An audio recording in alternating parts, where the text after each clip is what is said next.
Lugo, ¿cómo estás, Ángel? ¿Qué tal? Muy bien, Pascal, muy buenos días. Buenos días a quienes nos escucha en este momento.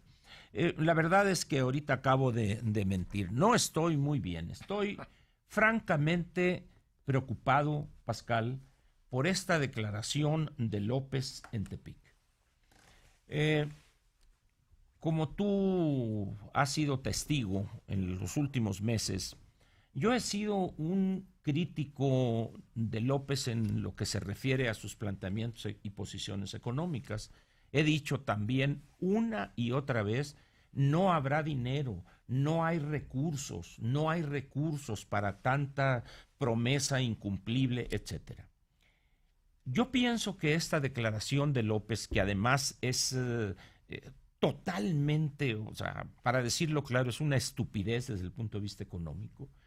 Yo creo que nadie en su sano juicio, con dos dedos de frente, puede afirmar que un país X, vamos a salirnos de México, afirmar que está en bancarrota en los últimos 30 años. No hay país alguno que si efectivamente en el año 1 de ese periodo de 30 años que él mencionó, O sea, que llevan 30 años en que bancarrota. 30 años en bancarrota, eso no existe, eso es un exabrupto, es una estupidez desde Porque el punto de vista económico. vamos a hablar del... no me voy a referir a economías africanas porque primero no soy experto en economía Ajá. y no conozco mucho De África. de África. Pero en un caso cercano, yo creo que Venezuela es un país que está en bancarrota. Así es. Pero no lleva 30 años en bancarrota. Y no solo eso, sino que Es decir, bancarrota. durante el tiempo de la bonanza petrolera no No, estaba en no, bancarrota. así es. Sí. Ahora, ¿qué es lo que pasa con Venezuela? Que tiene un flujo que por más que vaya bajando en relación con la extracción de volumen diario de PDVSA, Sí. tiene un ingreso que le permite distribuir en algunas cosas, ¿verdad? Pero el país, decir que 30 años México, un país en bancarrota, donde todo el mundo acepta y vemos las cifras de un crecimiento mediocre, muy bajo, no a la altura de lo que demandaría sí. el país. Eso sí es cierto, pero de eso a que esté en bancarrota un país que tiene 30 años creciendo al 2.1, 2.2%, Sí. o sea, la persona que emite un juicio de esa naturaleza o es un mentiroso, es un hombre con falta de honradez intelectual o es un ignorante completo que donde lo pongan va a causar un desastre. A ver, si nosotros dijéramos algo así aquí en el programa, no voy a decir que pasaría desapercibido, pero no tendría repercusión en la economía. En lo más mínimo. Pero si Así lo es. dice quien va a ser el presidente de México, sí tiene Por repercusión. supuesto. De ahí es que yo interpreto esto de la siguiente manera, Pascal. Cuando él hace esa declaración, pero además dice algo más que revela una ignorancia total acerca de cuál es el papel de Banco de México y cuál es la tarea constitucional que le asigna, valga la redundancia, la Constitución a Banco de México. Pero si en el sexenio dice hay un quebranto económico, será responsabilidad del manejo financiero de Banco de México. No tienen la menor idea de lo que es política monetaria, cuál es la función de la política monetaria en un país, cuál es la función de las tasas de interés para enviar un mensaje no solo a la banca, sino también a los agentes económicos privados. No tiene la menor idea del papel de Banco de México cuando abunda la liquidez y hay presiones inflacionarias, sacar esa excesiva liquidez, o cuando hay una demanda producto del crecimiento de la economía, proveer de la liquidez para que no haya problemas en la economía. Es decir, una persona como esa va a gobernar o intentar gobernar este país. Ahora, ¿qué es lo que hay debajo de esto, Pascal? Cuando Ursúa y ahora ya el subsecretario Herrera junto con Gerardo Esquivel, que ya han estado reuniéndose con los funcionarios de la Secretaría de Hacienda y donde les han puesto sobre la mesa cuál es la realidad de las finanzas públicas, cuáles son las constricciones en materia de ingreso y luego gasto, esa relación de dos elementos inseparables. En ese momento dicen, chin, no nos va a alcanzar. En vez de reconocer que quien está equivocado es él y su equipo, que le han metido aire para hacerle creer que era viable estas promesas incumplibles, empezando por esta jovencita de la eventualmente Secretaría del Trabajo, 108,000 millones para los niños, que ha quedado en el aire, las 100 universidades públicas. ¿Quién en su sano juicio, Pascal, que conozca el estado de Nayarit y el estado de Sinaloa, puede afirmar que puede construir 2 universidades en 2 ciudades menos que medianas de Nayarit, como creo que es Acaponeta y no recuerdo cuál la otra, y 2 universidades públicas, una en Badiraguato? Pues yo no sé si va a poner ahí teoría de cuernos de chivo 1, es decir, es no tener la menor idea, Pascal. Una universidad en Badiraguato, dice uno, bueno, simplemente no tiene las cosas claras. Ahora, pero tampoco hay recursos, deja tú financieros, económicos, materiales, no hay recursos humanos para equipar la planta de maestros. No, pues ya lo vimos en el CCH Azcapotzalco. Así es, donde no hay los maestros. alumnos, con justa razón, están exigiendo maestros. Que tienen razón, exigen tener un maestro y no hay maestros y no hay salones. Grupos de 100 alumnos, Pascal. A ver, cuando yo fui a la universidad, creo que a ti tocó otra circunstancia, pero cuando yo fui a la universidad, si llegaban todos los alumnos a clase, que no siempre llegaban, había alumnos que no tenían banca, no se podían sentar. Así es. ¿No? Entonces, y hoy debe ser todavía peor. Así es, ¿no? Peor. Entonces, ¿qué es lo que exhibe esto, Pascal? Que ya le dijeron como diría el doctor Cedillo, la neta del planeta. Es decir, ya se dio cuenta de que todas esas ocurrencias y desatinos que le hicieron creer gente como Gerardo Esquivel, el mismo Ursúa, que le dijeron, pues no hay. Oye, pero si ustedes me dijeron, pues no va a haber, no hay recursos. Si a eso le agregas lo que aquí comentamos, Pascal, de un crecimiento menor de la economía, eso va a significar menos ingresos para el erario. Agrégale a eso la baja del IVA del 16 al 8, el impuesto sobre la renta del 30 y tantos, dependiendo, al 20%, eso va a significar casi 50,000, 40 y tantos mil millones de pesos. Hay quien dice que es más. Efectivamente, hay una posición de Aristóteles donde él, teniendo más números, pero dices tú, no me voy a ir a los 120,000 millones que plantea Aristóteles, me quedo en los 40,000 millones.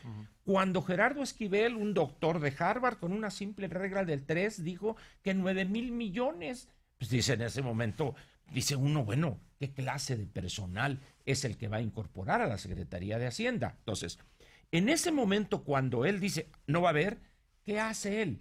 En vez de reconocer que se equivocó en los planteamientos, en las cosas estas irrealizables, ¿qué es lo que hace?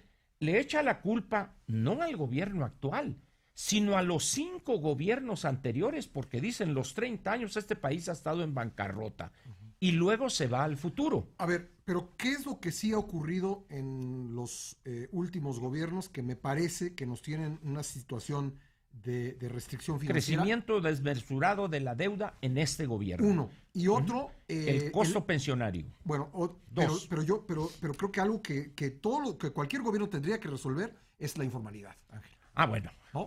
Estoy de acuerdo. Eso, vamos a decir eso que eso es, que crezca o que permanezca, como dicen ahora, lo transversaliza. Sí. Es más, diría yo que la gran característica que distingue a la economía mexicana es el altísimo porcentaje de la economía negra o de la economía informal. Pues ahí no se recauda, ¿no? Pero alguna vez algún director o jefe del SAT o alguien que estaba en ingresos en Hacienda dijo que no le entraban a ese problema porque tenías que meterle más dinero de lo que ibas a recuperar. El problema de la economía informal, Pascal, no es que si tú metes 100 pesos para supervisar e incorporar a la gente vas a obtener 60, no, sino que rompes la cadena de impunidad hablando de captación fiscal. ¿Por qué? Porque si tú agarras a los vendedores ambulantes y los formalizas, ellos tendrían obligatoriamente que exigirle facturas al siguiente eslabón y al siguiente y al siguiente. Y además está claro, los datos económicos lo muestran, los estados con mayor crecimiento tienen menos tasa de informalidad. Por supuesto, tú te vas prácticamente a la frontera norte donde los niveles de informalidad son menores, pero vete a Chiapas, vete a Oaxaca, vete a Guerrero. Es la locura, es el medioevo en materia económica. Entonces, ¿qué es lo que pasa? Pues resumiendo en el caso de López, que ya se está curando en salud, como decimos coloquialmente, no solo le echa la culpa a los 30 años anteriores, a los 5 gobiernos anteriores, sino que además se cubre en el sexenio y culpa a Banco de México, que además, si analizamos nosotros el comportamiento de Banco de México, ha sido ejemplar, Pascal. No, se acaba de reunir con el gobernador del Banco de México. Así es, decir, ¿cómo es posible esto? Eso lo único que te habla, Pascal, es del verdadero peligro en este país, es la visión económica que tiene López. Y lo peor a eso, por si faltare algo, es el mutismo, la abyección, Pascal, de quienes lo rodean, que no se atreven a señalarle eso. Contrasta con esto el discurso, la intervención del ingeniero Alfonso Romo en esta reunión del Instituto de Finanzas Internacionales, donde de una manera, con una claridad meridiana dijo: el esquema de fijación de precios de los combustibles está funcionando y no le vamos a cambiar absolutamente nada.